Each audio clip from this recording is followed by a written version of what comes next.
Bonjour les amis et bienvenue sur la planète des Puriches pour une nouvelle vidéo avec notre ami Carlos. Ça va mon Carlos? Tu vas bien? Ouais, la pêche.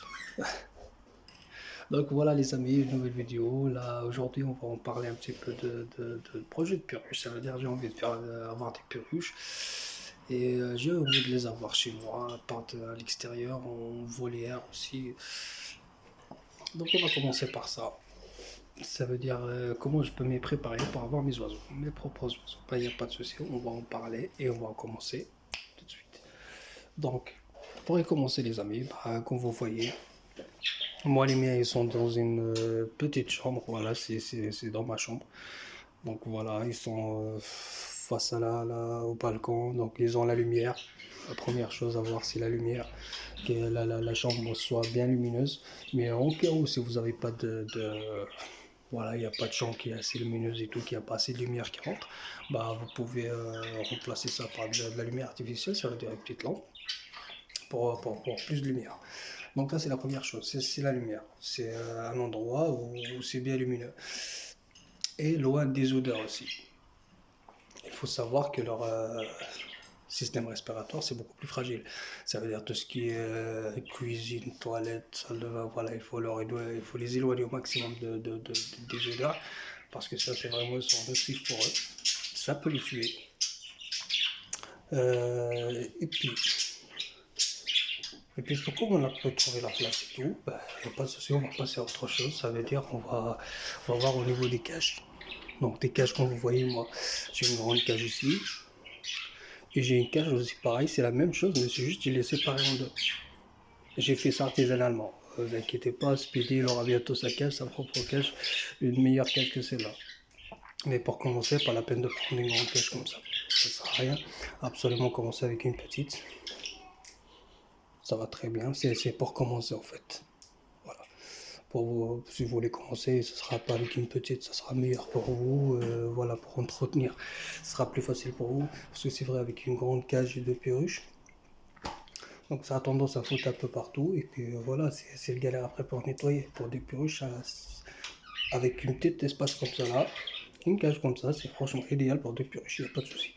Et comme vous voyez très bien Speedy là-haut, comme je vous ai montré la dernière fois, avec sa femme, ils en ont 4 œufs. D'accord. Donc une petite cage comme ça là pour commencer, c'est franchement nickel. Et si vous voulez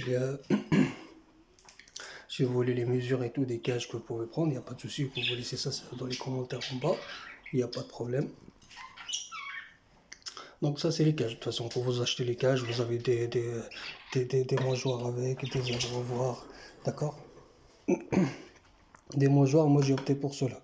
Normalement ce que j'ai reçu pour ces cages là, les grandes cages là, ce que j'ai reçu c'était des mangeoires comme ça en fait. Voilà. Donc ça c'est le problème, c'est beaucoup de gaspillage. Et les oiseaux ils galèrent beaucoup à manger dedans. Et il y a beaucoup de restes qui s'accumulent dedans. Et puis ils ont la tendance à foutre un peu partout. Ben avec celui-là, c'est franchement, c'est nickel. Donc vous avez tout ce qui est les graines. Tout ce qui est les graines, ils sont propres en haut. Et le reste, ça tombe en bas dans le bac qu'on puisse le récupérer tranquillement. Et hop, sans rien voir par terre. Ça reste propre par terre. Donc voilà, le reste c'est là. Et ça, ce qui est vraiment génial avec ce mangeoire, c'est un mangeoire, ça s'appelle un mangeoire économique. Ça, vous pouvez taper ça sur Google, vous le trouvez facilement. Ça coûte un peu plus cher que les mangeoires normales, mais franchement, ça vaut le coup. Au niveau d'hygiène et tout, franchement, ça vaut le coup, c'est propre. Et les abreuvoirs aussi, moi j'ai opté pour cela. Pareil, c'est plus propre. Ils vont pas se baigner dedans. Surtout de toute façon, l'hiver, ils risquent pas, mais surtout l'été, quoi. Ils vont pas se baigner dedans et ça reste propre. Et pour info, j'utilise l'eau de bouteille, pas d'eau de robinet. L'eau de bouteille, c'est le meilleur parce qu'il y a trop de calcaire, trop de bordel, donc voilà, je préfère l'eau de bouteille. Donc voilà les amis, quand on a commencé L'endroit où on peut les poser, on a décidé de la cage, voilà, mangeoire, abreuvoir, perchoir. De toute façon, quand vous allez acheter une cage, il y aura tout compris dedans. Vous n'allez pas se prendre la tête au niveau de ça. Mais moi, je vous conseille pas d'y aller sur une grande cage comme ça sert à rien. Dans une petite cage comme ça, comme vous voyez en particulier. Les sangs là-haut, ils se plaisent très bien, il n'y a pas de problème. Voilà. Et puis, là maintenant, on va passer aux choses sérieuses. Comment choisir mes propres perruches? Pas comme on en a parlé la dernière fois. Ça veut dire que vous voulez. Soit des perruches qui vont chanter, ou voilà, comme des animaux de compagnie. Donc voilà, je vous conseille de prendre deux mâles. Parce que les mâles, ils sont tout le temps joyeux. Ça chante. Alors que les femelles, non. Les femelles, c'est pas la même chose. Mais après, si vous voulez un couple, voilà, que vous voulez après voir des petits oisillons, après vos propres oisillons, les nourrir, voilà, que ce soit je vous conseille déjà de voir le mâle. Regardez. Par exemple, Carlos, la cire, il est bien bleu. On est d'accord? Sa cire, il est bien bleu. Ah, mon Carlos. Carlos. Bon garçon. Ah oui, t'es bon, mon garçon. Et là, comme je vous ai montré aussi pour Dory la dernière fois, ça a ma beauté. Regardez ça, ça cire au niveau au-dessus du bec. Je sais pas si on voit quelque chose par là. Vous voyez, il est bien marron. D'accord. Et ce que je voulais vous dire aussi, il faut faire attention au niveau des lutinos. D'accord. Les lutinos, si vous trouvez les lutinos, c'est toujours avec des yeux noirs. Voilà. Lutino, c'est jaune. Lutino et albino. Donc la seule différence, c'est le lutino. Les lutinos, ils n'ont jamais la cire bleue au-dessus de la bec. Jamais. Ça, c'est une femelle. C'est toujours marron. Il n'y a pas de souci. Soit beige, soit marron. Il n'y a pas de problème. Mais le seul truc qui change pour la seule perruche, c'est le lutino. Les mâles, c'est pas le même. Là, comme je vais vous montrer ça, Speedy par exemple. Voilà, c'est un spangle. Simple factor. D'accord. La cire, elle est bien bleue. On est d'accord. Et quand on va aller voir Sani, regardez sa cire.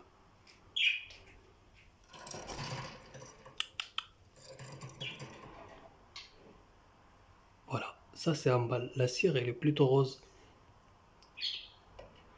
Si on regarde bien de l'autre côté, il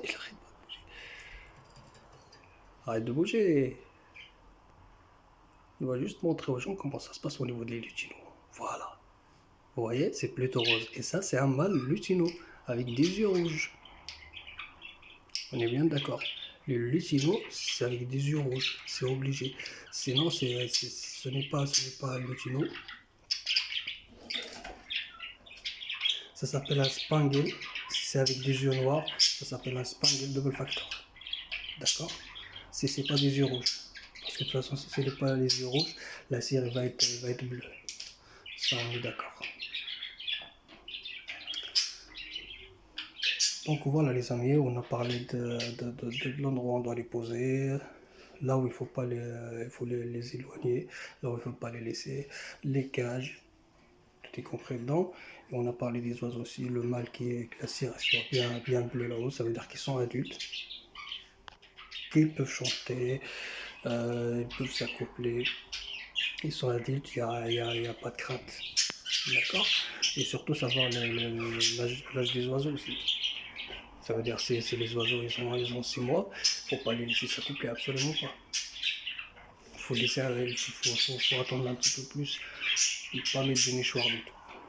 D'accord. De toute façon, quand on ramène des nouveaux oiseaux chez nous, on met pas de nichoir. Tant qu'ils sont pas habitués la première semaine, sans nichoir. Même s'ils sont adultes, prêts à se reproduire et tout, pas de nichoir. Il faut absolument pas mettre de nichoir. C'est comme ça, sinon vous allez avoir des problèmes. De toute façon, la première semaine, quand le temps les ramène, bah, ça sera pour voilà, qu'ils s'habituent pour la première semaine. Bah, de toute façon, dans tous les cas, une femelle et un mâle adulte, ça dépend. Si elles s'entendent dès le début, en fait, c'est dès le début, ils étaient ensemble, voilà, elles s'entendent dès le début. Alors, allez, maximum 3 à 4 semaines, vous allez avoir, ils vont s'accoupler, quoi. La femelle, elle va commencer à rentrer dans la nichoir et elle va commencer à faire ses affaires. Mais après, si vous avez, par exemple, vous avez ramené un mâle quelque part et la femelle de l'autre part, ça veut dire qu'ils s'entendent pas. Oui, ils se connaissent pas encore, ils s'entendent pas, c'est comment à peu près. Donc là, par exemple, je vous conseille de faire comme ça. Oui, ce que je fais avec Sani, c'est pour ça, si vous me demandez pourquoi Sani il est tout seul et la blanche elle est tout seul, c'est à cause de ça, c'est justement parce qu'ils ne se connaissent pas encore. Et quand je les ai mis tous les deux, bah ça se tape. Ça se tape. Voilà, et malgré ça, la femelle, il va visiter la mâchoire et tout, il n'y a pas de problème. Mais voilà, il peut pas rester l'un à côté de l'autre ou voilà. Ça se tape entre eux et tout. Et ça, c'est pas bien. Donc, c'est pour ça que je les ai séparés. C'est un petit moment de chacun prend ses recul, on sait ce qu'il est en train de faire, revoir ses bêtises. Hein. Et après, au bout d'une semaine, des jours, on va essayer, on va les remettre ensemble. Bah, probablement demain ou après-demain. Parce que là, ça fait déjà 9 jours qu'ils sont là comme ça. Là. J'espère que ça va aller entre eux. On va voir ça ensemble, je vais vous montrer ça ensemble. Donc les amis, pour que la vidéo ne soit pas trop longue pour vous, donc on va s'arrêter là pour l'instant. Si vous avez des questions ou des commentaires à écouter, je suis prêt à vous écouter. Si vous avez des problèmes ou quoi que ce soit, n'hésitez pas à commenter ça aussi. Et surtout, donnez votre avis sur la vidéo. Et si vous êtes nouveau, n'hésitez pas de vous abonner. Et puis partager à fond. Comme ça, tout le monde pourra apprendre au niveau de ces oiseaux-là. Et voilà, on pourra avancer ensemble si vous voulez. Et ça, comme je vous ai dit, mais à partir de... on peut commencer à partir de là. Donc merci les amis pour votre attention et pour votre visionnage. D'ici la prochaine vidéo, je vous dis portez-vous bien, prenez soin de vos perruches. Salut!